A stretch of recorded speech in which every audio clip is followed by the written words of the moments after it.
I want to open tonight with a single sentence, and I've started to think it might be the most important one in this whole series. Ready? Here it is. No, it can't do that. Because for years now you've been handed a story about a magic box, a machine that tries every possible answer at the same time, that laughs at every hard problem, that will crack every code and design every drug and untangle every knot in the world by sheer, glorious brute force. And tonight, gently, lovingly, with real affection for the thing, you and I are going to take that box apart on the table. And here's the strange promise I'll make you first. What's left when the magic is gone is far more beautiful than the magic ever was.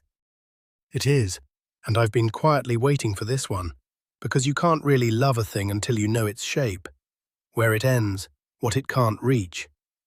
Everyone wants the miracle. Almost nobody wants the honest edges. But the edges are where the truth lives. So let me play the person who's only ever heard the sales pitch. And I have heard it 100 times. Someone leans in and says, "A normal computer has to try answers one at a time, poor thing. But a quantum computer puts itself into a superposition of every possibility at once, so it checks all of them in a single stroke, every road in the maze simultaneously." And I have to tell you, that sounds unstoppable. What's wrong with it? Nothing's wrong with the first half. That's the seductive part. It's nearly true, which is exactly why the lie is so sticky. Yes, take a good pile of qubits, and you can absolutely put them into a state that involves every possible answer at once. Every road in the maze, every combination of the lock, folded into one quantum state. That much is real. If the story stopped there, you'd be right, and I'd be out of a job. But it doesn't stop there. It doesn't stop there because of the cruelest word in the whole subject: measurement. You've built this glorious state that somehow contains every answer. Now you have to read it out, and the instant you look, the quantum state does what quantum states always do. It collapses. It gives you one answer. One. And here's the knife. Which one you get is essentially random. Wait, so I've built this machine holding all million answers at once, and when I finally ask, "Well, what's the answer?" it just coughs up one of the million at random. At random. Like the world's most expensive lottery. You built a state whispering every possibility, you reach in, and the universe hands you a ticket blind. Almost certainly the wrong ticket. And the moment it does, the whole beautiful superposition is gone. Popped. Run it again, and you get another random ticket. That's it. That is the raw, unhelped power of trying everything at once. Okay, that's so much worse than the sales pitch. That's not a supercomputer, that's a slot machine. So the whole magic box, it tries every answer simultaneously, is technically true and completely useless, because you can never read the good answer out. You've just put your finger on the tension that's haunted us since the second episode. You can never read out everything you put into a quantum state. You can pack a universe of possibility into those amplitudes, but when you measure, all you're allowed to pull back is a handful of ordinary bits. Put a whole galaxy in, take one pebble out. The superposition is a promise you can't fully collect on. So then, and this is the obvious question, and I feel silly even asking it, how on earth did the last episode happen? Because last time you sat there and told me, with a straight face, that one algorithm could factor enormous numbers and crack the encryption on the entire internet. If the machine's just a slot machine, how did anybody crack anything? Haha, that is exactly the right question, and asking it is the whole episode. The answer is, you do not use it as a slot machine. That's the amateur move. Build the everything state, measure, pray. The people who found the real algorithms did something far cleverer, and it's the one idea this course keeps circling back to. Do you remember what I called the real magic a couple of episodes ago? Not superposition, The other one. The one trick, making wrong answers erase themselves. Interference. You made such a fuss about it. Amplitudes that add up and cancel out, like waves.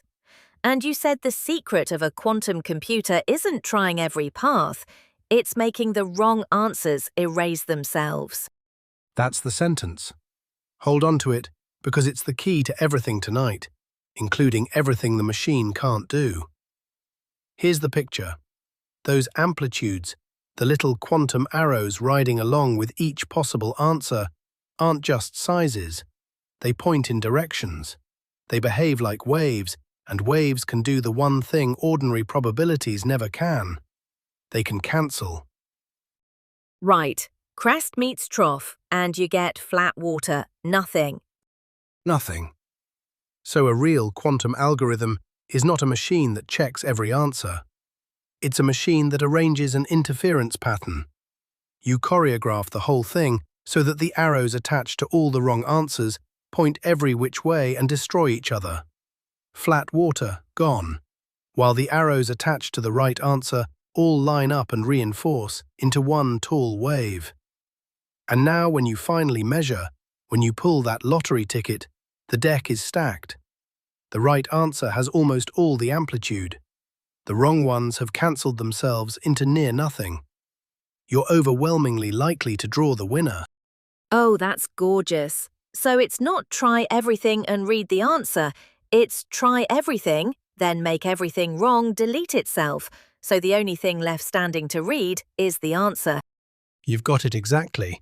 And now, the whole secret of this episode is hiding inside what you just said. What does it take to arrange that cancellation? To get all the wrong answers' arrows to point in directions that annihilate? You can't just wave your hands. The wrongness has to have a shape, some hidden regularity in the problem you can grab hold of and use to line the arrows up. So the interference doesn't come for free. It is not a button you press. It is a structure you exploit. And that, right there, is the entire answer to what can't a quantum computer do? A quantum computer is fast, genuinely, wildly fast. Exactly when the problem has a special hidden structure its interference can lock onto. And when the problem has no such structure, when it's just a formless heap with no pattern in it, the interference has nothing to grab, the arrows won't line up, and the machine falls right back to being a very expensive slot machine. So the whole thing turns on structure. The difference between a miracle and a slot machine. Structure is the difference, the anchor for the night. No structure, no cancellation. No cancellation, no speed up. And most of the hard problems people most want solved turn out to be exactly the structureless heaps where the trick fails. That's the honest, unglamorous heart of it. Now let me show you the landscape so you can see which problems are which. A map of hard problems for humans. I'd like that because I think this is where I usually get lost. People throw around hard problem like it means one thing, but I suspect there are different flavors of hard. There are, and computer scientists have drawn a beautiful map of them. We don't need the machinery, just two regions, and you already understand both from ordinary life. Start with the easy region. Problems where the answer is quick to find. Sorting names into alphabetical order. Adding up a long bill. Finding the shortest way across town. A computer chews through them briskly, and, here's the part that matters, when the problem gets bigger, the effort grows gently.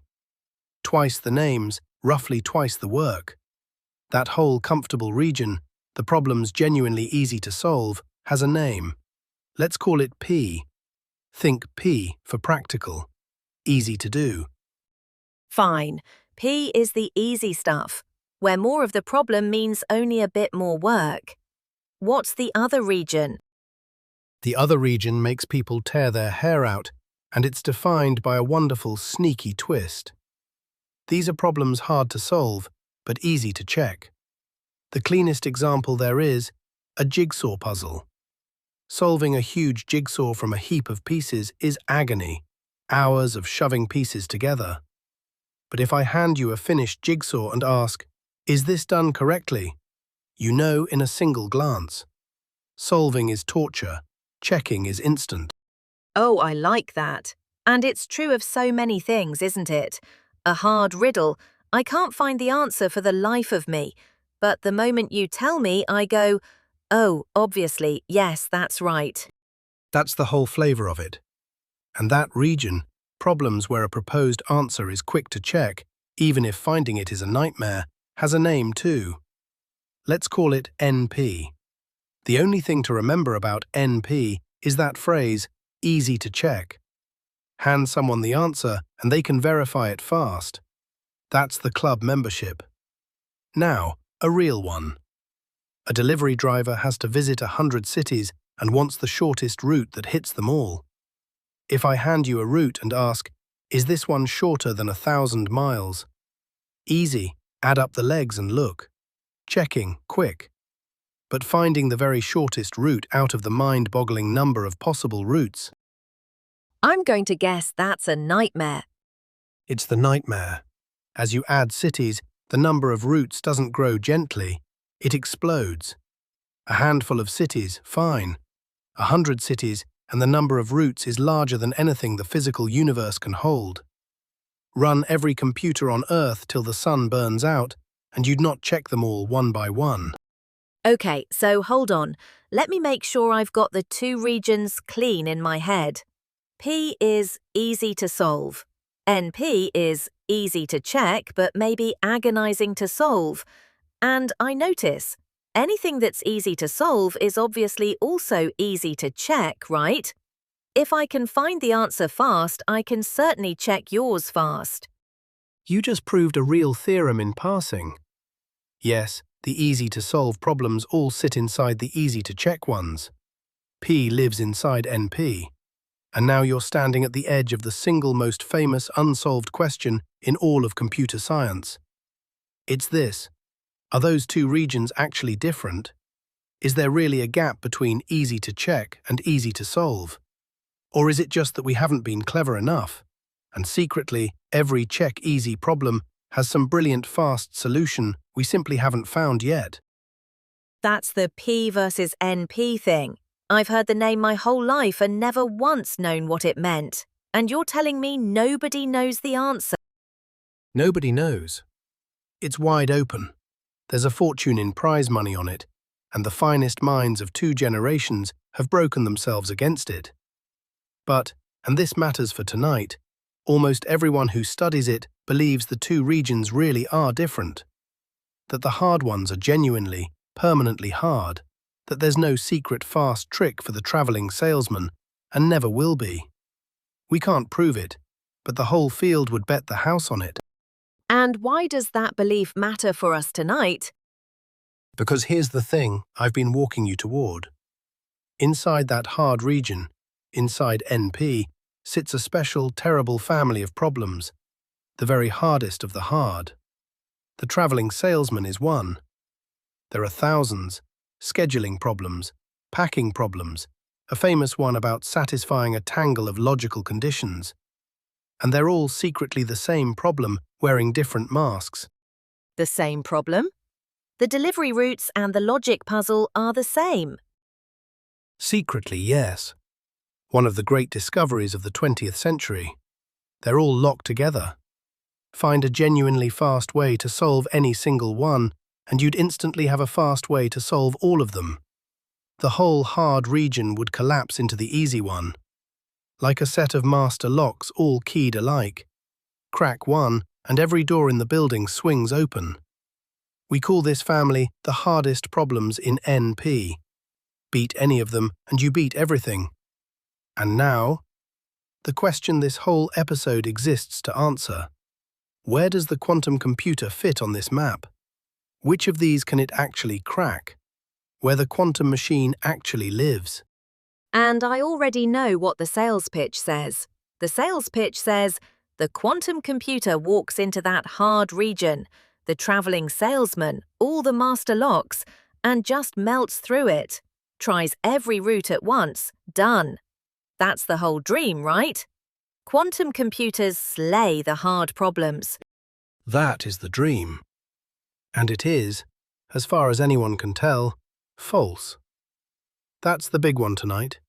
Sit with it for a second, because it's the exact opposite of what you've been sold. Quantum computers are not believed to crack the hardest problems in NP. Not the traveling salesman, not the master locks, not the great family of monsters. The best evidence and the best judgment of the people who actually build these things say, those stay hard even for a quantum machine. Okay, that genuinely stops me, because that's the whole reason people are excited. If the quantum computer doesn't beat the hard problems, what is it even for? Now you're asking the real one. Let me draw the quantum computer's own territory onto the map. There's a region, the quantum easy zone, of everything a quantum computer can do quickly. Give it a name to match the others. BQP. You don't need the letters, just hold the idea. Where does that zone sit? First, it completely covers the ordinary easy region, P. Everything a normal computer can do quickly, a quantum computer can do quickly too. Of course, it's a more powerful machine, it never does worse. Sure, it contains all the easy stuff for free. For free. But here's the shape that matters. That quantum easy zone does not stretch across the whole hard region. It does not swallow the master locks. As best we can tell, the great family of monsters, the traveling salesman and all its kin, sits outside what the quantum computer can do quickly, just like it sits outside the ordinary easy zone. The quantum machine does not conquer them. So then what's the point of the quantum zone at all, if it doesn't reach the monsters? This is the beautiful part. The quantum easy zone pokes out. It reaches past the ordinary easy stuff and grabs a small, precious handful of special problems. Ones a normal computer apparently can't do quickly, but that are not the master lock monsters either. They're off on their own, in a strange in-between place on the map. And those special few, the ones with the right hidden structure, are the quantum computer's true prizes. It's not a machine that melts the whole hard region. It reaches out and plucks a few exquisite fruits that were hanging just out of a normal computer's reach. So the real map isn't easy stuff, then quantum beats everything hard. It's easy stuff, which quantum also does, then a thin sliver of special problems that only quantum reaches, and then the great wall of monsters nobody beats, quantum included. That's the honest map. And notice how it changes the feeling in your chest. The quantum computer stops being a magic wand that dissolves all difficulty. It becomes a master locksmith with an extraordinary but specific set of keys. Keys that fit a few particular locks spectacularly well and don't fit the rest of the building at all. And the only question left is, which locks? What makes a problem land in that special sliver instead of behind the Great Wall? You already know the answer because you said it an hour ago. Structure. It's the structure thing again. The special problems are the ones with the hidden pattern the interference can grab. Every time. Let me take you to the two most famous keys on the ring and show you the structure hiding in each. Grover's search, honestly, a square root nudge, not a miracle. Start with the one that sounds most like the magic box. The search algorithm from last episode, the one that rotates the arrow toward the answer, and it's the one most people mangle. The setup is the purest form of the dream, a gigantic haystack, a huge list of possibilities, and exactly one is the needle you want. And crucially, the haystack has no order to it. No pattern, no clue, no map. Just a formless heap, and one item in it is special. This is the phone book with no names situation.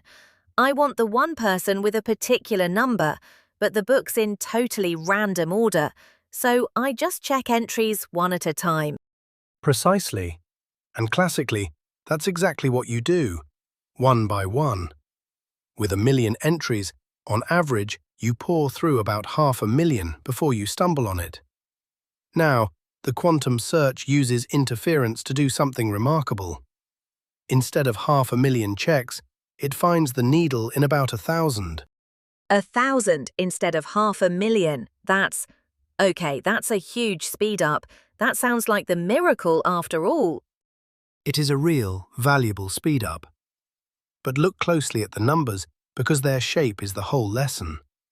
1,000,000 becomes 1,000, and 1,000 is the square root of 1,000,000. That's the rule. For a haystack of a given size, the quantum machine needs about the square root of that many tries. 1,000,000,000,000 items?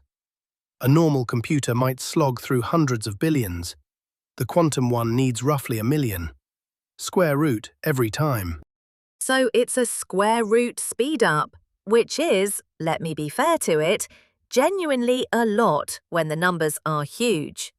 But it's not the instantly checks all million at once of the fairy tale. It still does a real amount of work. It just does dramatically less. You've weighed it exactly right. And now here come the two honest facts people leave out of the sales pitch. First, a square root is not an explosion killer. Remember the monsters, where the number of possibilities explodes as you add cities.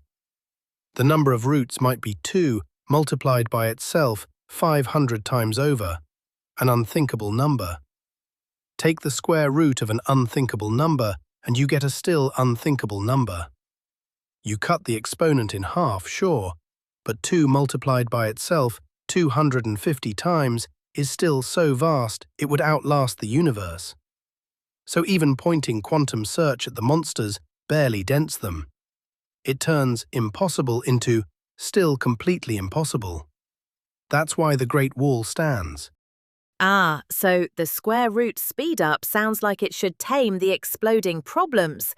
But because they explode so violently, halving the explosion still leaves you with an explosion. Still an explosion. And the second honest fact is the one I find most beautiful, because it's not a "we haven't figured it out yet."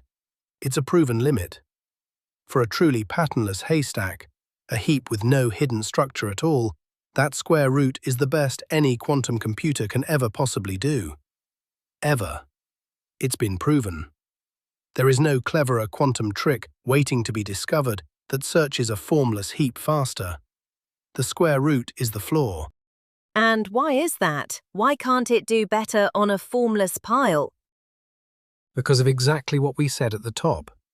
With no structure, the interference has almost nothing to grab. Each item in the haystack is its own island. Knowing one tells you nothing about the next. So the best the machine can manage is to nudge a little amplitude toward the answer each pass, rotating that arrow a small step at a time, and it takes about a square root's worth of steps to swing it home. No pattern to exploit, no shortcut. The square root speed-up is precisely the sound of a quantum computer doing its absolute best on a problem with no structure. And its best, in that case, is good but not miraculous. That's a lovely way to see it. The size of the speed up is a kind of readout of how much structure the problem has. No structure, square root, the consolation prize. So what does a problem look like when it does have the structure? When the machine gets to do the real magic? Shaw's factoring, honestly, a key cut for one exquisite lock. For that, back to the algorithm that started all the panic. The code breaker from last episode. Once you see the structure inside it, you'll understand why it's fast and, just as importantly, why it doesn't generalize. The problem is factoring, unmultiplying. Remember the asymmetry. It's easy to take two big prime numbers and multiply them into one enormous number, but staggeringly hard to take that enormous number and recover the two primes. Easy one way, agony the other. And the encryption that guards the internet is built on that agony. Right, the locking forward is easy, unlocking backward is agony thing. That much I've got. But you told me factoring is one of the special sliver problems, not a master lock monster. So it's hard, but hard in a different way than the traveling salesman. Hard in a completely different way. And the difference is the entire point. The travelling salesman is a formless heap. The roots have no deep pattern relating them. But factoring has a secret rhythm buried inside it. This is the piece of genius. The question, what are the factors of this huge number, can be transformed into a totally different-looking one. If I do a certain simple repeating operation over and over, how long until the pattern comes back around to where it started? Factoring is secretly a question about the length of a hidden cycle, a period, a rhythm. A rhythm, like something that repeats, and I want to know how often it repeats. Exactly like that. And now you've handed the quantum computer precisely the thing it was born for. Because interference is a wave phenomenon, and waves are nature's own rhythm detectors. Think of pushing a child on a swing. Shove at random moments and nothing happens. Your pushes fight each other, they cancel. But push in time with the swing's own rhythm, and every push adds to the last, and the child sails higher and higher. That's interference finding a period.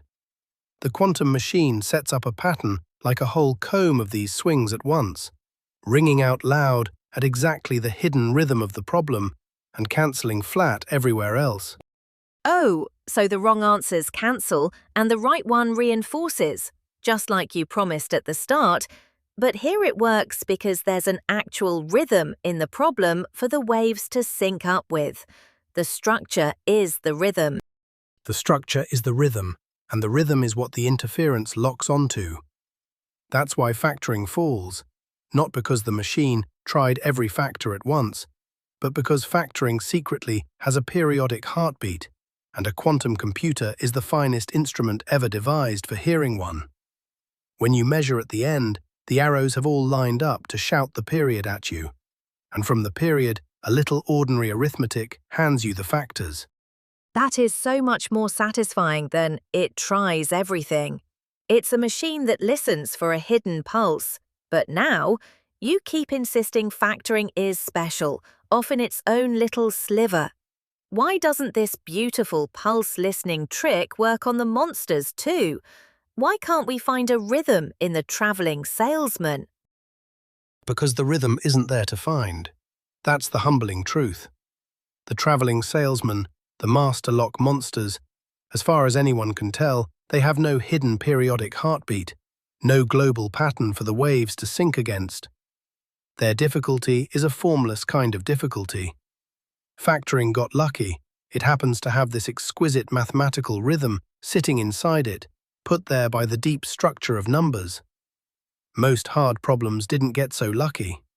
So the code-breaking algorithm is a key cut for one specific, gorgeous lock. It is not a skeleton key. Point it at a problem with no rhythm, and it hears nothing but noise. So when people say, quantum computers will break all encryption, That's already an overreach, and worth being precise about, because this is where the hype does real damage. The quantum computer threatens the specific kinds of encryption built on factoring and a couple of close cousins that share this hidden rhythm. That happens to be most of what guards the internet today. A serious, genuine concern, and people are right to race to replace those codes. But it is not all encryption falls. People are already building new codes based on those formless, rhythmless monster problems, the ones the quantum machine can't hear, precisely because a quantum computer has no special key for them. You fight the quantum locksmith by building locks with no rhythm in them. that's clever. You deliberately build your lock out of the kind of hardness the quantum machine is bad at. And I have to ask the honest scientist question you'd want me to ask. We keep saying factoring is agony for a normal computer. Are we sure? Or is it just that nobody's found the fast, normal way yet? The same way nobody's cracked the travelling salesman yet? You've been listening, because that is exactly the right worry, and most people never raise it. The honest answer, we're not certain. Nobody has ever proven that factoring is truly hard for ordinary computers. It's just that an enormous number of very clever people have tried for a very long time to find a fast, ordinary method, and nobody has. So the encryption rests on extremely hard as far as we can tell, not proven impossible. That's the real state of it, and anyone who says otherwise is selling something. The quantum speed-up on factoring is a speed-up over the best method we currently know, which is the honest way to say it. The crown jewel, a machine that speaks nature's own language. Okay, so let me take stock because the ground has really shifted under me tonight. The search algorithm, real but only a square root nudge, useless against the true monsters. The codebreaker, spectacular, but only because factoring happens to hide a rhythm, and most problems don't. It's starting to sound like the quantum computer is a narrow, fussy specialist that only shines in a couple of lucky corners. Is that the takeaway? The whole thing kind of a letdown? No. And this is the turn I've been saving because it's the part the hype gets backwards. There is one application where the quantum computer isn't a fussy specialist reaching for a lucky corner, where it is, without exaggeration, the natural and inevitable right tool. Its advantage, the least hyped and the most certain of anything we've discussed. And it's the very thing the whole idea was born for. Simulating nature herself. Simulating nature, as in physics, chemistry? As in the deep quantum guts of matter. Let me set it up with the observation that started this entire field decades ago. A brilliant physicist, the one who first dreamed the quantum computer up, noticed something that should bother you. When we use ordinary computers to predict how molecules behave, how chemicals react, how electrons arrange themselves inside a new material, we fail. Not, it's slow. We fail catastrophically, and for a reason that goes right to the heart of everything we've said tonight. And what's the reason? The reason is that a quantum system, left to itself, holds an ungodly amount of information. Remember how a pile of qubits secretly involves an exploding number of amplitudes, 2 multiplied by itself once for every qubit. Nature didn't wait for us to build qubits. The electrons in a single modest molecule are already a quantum system, already carrying that exploding cloud of amplitudes, all interfering all the time. It's how molecules work. So to simulate that molecule on an ordinary computer, a machine built of plain, definite bits, you have to write down and track every one of those exploding amplitudes by hand. And that number explodes the same violent way the roots did. The very same way. Simulate the electrons in even a middling molecule honestly, and the bookkeeping balloons past what every computer on Earth could store, combined. This is why we still can't reliably predict, from first principles, how many important chemical reactions really work, or design certain new materials on a screen instead of fumbling for them in a lab. Ordinary computers choke on the quantum world because it's drowning in amplitudes, and a bit-based machine has to track them one agonizing number at a time. Oh, I think I see where this is going. The reason the ordinary computer chokes is exactly the reason the quantum computer won't. The quantum computer is made of the same stuff. There it is. That's the whole thing, and you found it yourself. A quantum computer doesn't have to laboriously write down all those amplitudes as numbers. It holds them the way nature holds them. It is a quantum system. So you set up a handful of qubits to dance in the very same pattern as the electrons in your molecule, let them interfere and evolve exactly as the real thing would, and measure. You're not describing the quantum world in a foreign language of bits and paying an exploding tax for the translation. You're building a small, tame, controllable quantum system to stand in for a wild one you care about. Like for like. The simulator speaks nature's own native tongue. That reframes the entire machine for me. It's not fundamentally a code breaker that happens to also do chemistry. It's fundamentally a piece of controllable quantum matter. And code breaking is almost the side hustle. You've got the emphasis exactly right, and it's the emphasis the marketing always gets wrong. The deepest, surest promise of a quantum computer is that it's a universal instrument for studying quantum matter. And think what quantum matter secretly is. It's chemistry, how molecules bind, how reactions really go.